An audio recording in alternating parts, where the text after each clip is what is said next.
Now, quickly, I want you to see this next part. It says, now, they need to master the art of war. Let's go back to the passage that we read. So we got the cycles, describes that in chapter 2. So then it answers a very important question. Why is it that God did leave these other nations? Why didn't God drive out these nations? Why didn't God take away the temptation? Have you ever said that? Like, Lord, why don't you just take away all the temptation to make my life easy?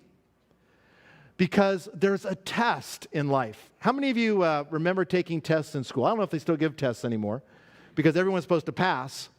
And I'm assuming if everyone's got to have an A grade that passes, I guess you don't give tests anymore. But in the old days, we would study, the teacher would lecture, and you'd have to read, and then you'd have to be tested on that information to see if you mastered the information or not. Well, there's a test, and God leaves these nations to test Israel. Now, if we had time, we'd look at the next verse. The testing was to see if they would obey God or not. Deuteronomy chapter 7, for example, verses 1 through 4. The test is that when they go into the land, they were not to make a covenant with the people. In other words, make a peace treaty with them. They were to give them no quarter. In other words, if they didn't believe in the God of Abraham, Isaac, and Jacob, then they were supposed to be destroyed, or they could run away to another land if they wanted to. But this land that God had chosen was holy ground for the glory of God.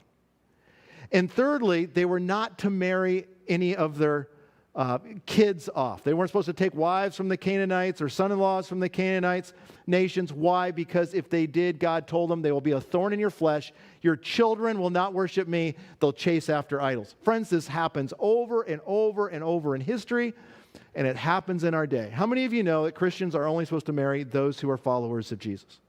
Friends, that's what the Bible teaches. Read it, 1 Corinthians chapter 7. And then people say, but Pastor Mark, I'm going to marry this person and I'm going to lead them to Jesus. Do you know what 1 Corinthians 7 says? How arrogant for you to think that you're going to lead that person to Jesus. Don't do something you don't know. But hear me.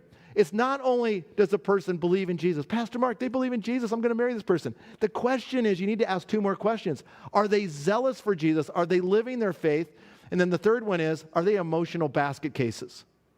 Because if they're emotional basket cases, you don't want to marry them. Otherwise, you're just going to be dealing with a basket case the rest of your life, and you're going to become a basket case. Think about those three questions. Anyways, those were free. That's an extra sermon.